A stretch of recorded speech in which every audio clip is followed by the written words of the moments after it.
Assalamualaikum warahmatullahi wabarakatuh. Bismillah, alhamdulillah, la haula wala quwata illa billah.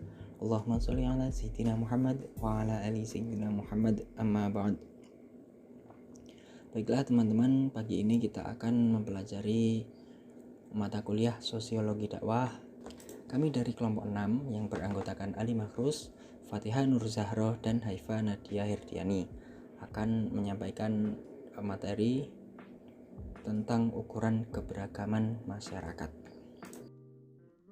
Pada materi ini kita akan mempelajari 4 subbab, yakni yang pertama privatisasi agama, yang kedua pola dakwah dalam keberagaman sosial, yang ketiga peningkatan kualitas kehidupan keberagaman, dan yang keempat penerapan dakwah. Privatisasi agama.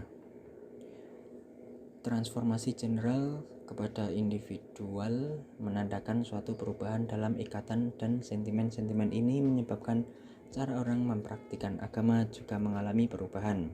Kecenderungan ini disebut privatisasi agama, yang menunjukkan proses individualisme dalam penghayatan dan praktik agama. Ditegaskan juga bahwa privatisasi agama itu tidak hanya menegaskan pergeseran masyarakat secara meluas, tetapi juga mempengaruhi proses reorganisasi sosial budaya. Selama kebebasan kesadaran secara intrinsik dikaitkan dengan hak privasi, dengan pelembagaan modern dari sebuah lingkungan hidup privat yang bebas dari campur tangan baik dari pemerintah maupun dari kontrol kepentingan, dan karena hak privat memberikan landasan bagi liberalisme dan bagi individualisme modern itu sendiri, maka privatisasi agama benar-benar esensial bagi modernitas. Durkheim mengakui bahwa jarang ada sebuah masyarakat tanpa agama-agama privat yang dibentuk oleh seseorang untuk dirinya sendiri dan dirayakan oleh dirinya sendiri. Namun ia menyatakan bahwa kultus-kultus individual tersebut bukan merupakan sistem religius yang berbeda dan bersifat otonom. Artinya bahwa agama individual benar-benar berasal dari agama kelompok, adalah bukan agama sama sekali. Namun magis ini menunjukkan telah terjadi pergeseran keberagamaan masyarakat kontemporer dalam berbagai aspeknya. Berdasarkan kerangka kerja, Mike Featherstone menjelaskan bahwa telah terjadi pergeseran masyarakat masa kini dalam 3 domain, yakni domainnya nilai simbolis barang, proses estetisasi kehidupan, dan melemahnya sistem referensi tradisional.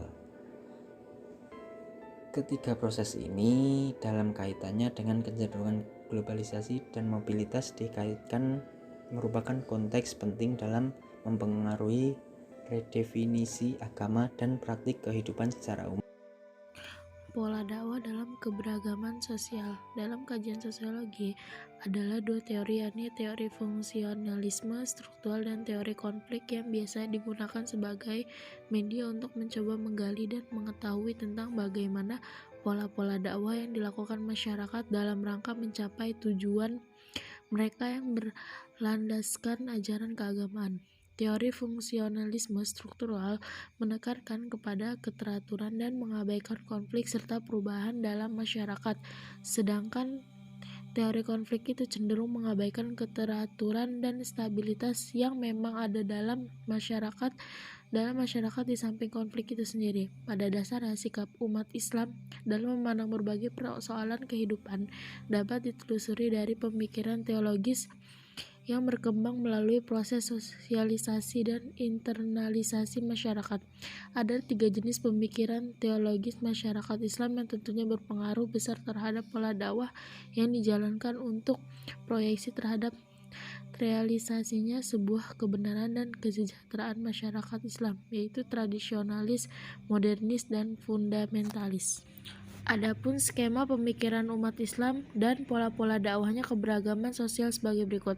Pola dakwah sebab masalah tradisionalis, takdir ujian Tuhan, modernis, teologi fatalistik, fundamentalis meninggalkan Al-Quran. Tujuan, tingkatkan ibadah dan doa. Pembaruan teologi pendidikan mengubah nilai menjadi lebih rasionalis, kembali kepada Al-Quran dan tegakkan syariah dan peraturan umat dalam satu kepemimpinan atau khalifah. Program pengajian, sedekah, amal jariah, sekolah dan pelatihan usroh. Peningkatan kualitas kehidupan keberagaman. Pembangunan agama merupakan upaya mewujudkan agenda meningkatkan kesejahteraan rakyat melalui peningkatan kualitas pelayanan dan pemahaman agama serta kehidupan beragama. Selain itu, pembangunan agama juga mencakup dimensi peningkatan kerukunan hidup umat beragama yang mendukung peningkatan saling percaya dan harmonisasi antara kelompok masyarakat. Dimensi kerukunan ini sangat penting dalam rangka membangun masyarakat yang memiliki kesadaran mengenai realistis multikulturalisme dan memahami makna kemajemukan sosial sehingga tercipta suasana kehidupan masyarakat yang penuh toleransi, tenggang rasa, dan harmonis. Melalui pembinaan kerukunan hidup umat beragama, agenda menciptakan Indonesia yang aman dan damai dapat diwujudkan. Penerapan dakwah. Adapun persoalan mendasar yang harus senantiasa diupayakan. Jika Islam diharapkan menjadi rahmah untuk seluruh alam, ketiga hal itu adalah: satu, penyiapan dai yang arif sekaligus bersikap inklusif bukan eksklusif; dua, memilih materi dakwah yang menyejukkan; dan tiga, dakwah berparadigma transformatif sebagai modal menuju kerjasama antara umat beragama. Yang pertama, eratnya kaitannya dengan penyiapan kompensasi persoalan seorang dai, sedang sisanya berkompensasi penunjang yang harus menjadi concern seorang pendakwah atau mubalik. Dai yang arif lagi inklusif merupakan tugas setiap umat Islam untuk tidak hanya melaksanakan ajaran agamanya, tetapi juga mendakwakannya pada diri sendiri maupun orang lain dimanapun dan kapan. Lanjutkan presentasi dari Mbak Aifa. Dakwah hendaknya dilakukan secara bijaksana dan penuh kedewasaan. Kedewasaan sebagai umat yang akan mengantarkan keluhuran Islam di mata kelompok lain serta menjadikan orang lain merasa aman atau secure dan tak terancam dengan Islam. Agar tujuan mulia seperti ini tercapai, maka hal-hal berikut seyogyanya dimiliki oleh seorang dai dalam melakukan dakwah pada masyarakat plural, yaitu: yang pertama, menyadari heterogenitas masyarakat sasaran dakwah atau mat'u yang dihadapinya. Keragaman audiens sasaran dakwah menuntut metode dan materi serta strategi dakwah yang beragam pula sesuai kebutuhan mereka. Kedua, dakwah hendaknya dilakukan dengan menafikan unsur-unsur kebencian. Esensi dakwah mestilah melibatkan dialog bermakna yang penuh kebijaksanaan, perhatian, kesabaran, dan kasih sayang. Hanya dengan cara demikian, audiens akan menerima ajakan seseorang dai dengan penuh kesadaran. Yang ketiga, yaitu dakwah hendaknya dilakukan secara persuasif, jauh dari sikap memaksa, karena sikap yang demikian di samping kurang arif juga akan berakibat pada keengganan orang mengikuti seruan sang dai yang pada akhirnya akan membuat misi suci dakwah menjadi gagal. Selanjutnya, Al-Quran juga secara eksplisit mengajarkan bahwa pada dasarnya umat manusia adalah tunggal, atau dalam Quran surat Al-Baqarah ayat 213 dan Yunus ayat 19. Agama adalah satu dalam dimensi substantif dan esoterisnya. Namun, penting dicatat bahwa kesatuan bukan berarti keseragaman. Meskipun dari luar tampak berbeda, namun dalam setiap agama terdapat kesamaan, yakni kesamaan realitas tertinggi yang menjadi tujuan akhirnya, atau ultimate goal, al-ghard, dari setiap agama. Oleh karena adanya kesamaan inilah, maka Al-Quran mengajak seluruh umat beragama untuk mencari titik temu atau yang lazim dikenal dengan istilah kalimat unsawa. Istilah tersebut oleh Nurholis Majid sering diindonesiakan dengan semangat kebenaran yang lapang. Ini adalah esensi dari Islam. Sekian presentasi dari kelompok kami, kelompok 6.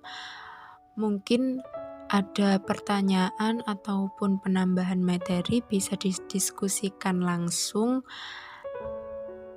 melalui grup WhatsApp. Terima kasih. Wassalamualaikum warahmatullahi wabarakatuh.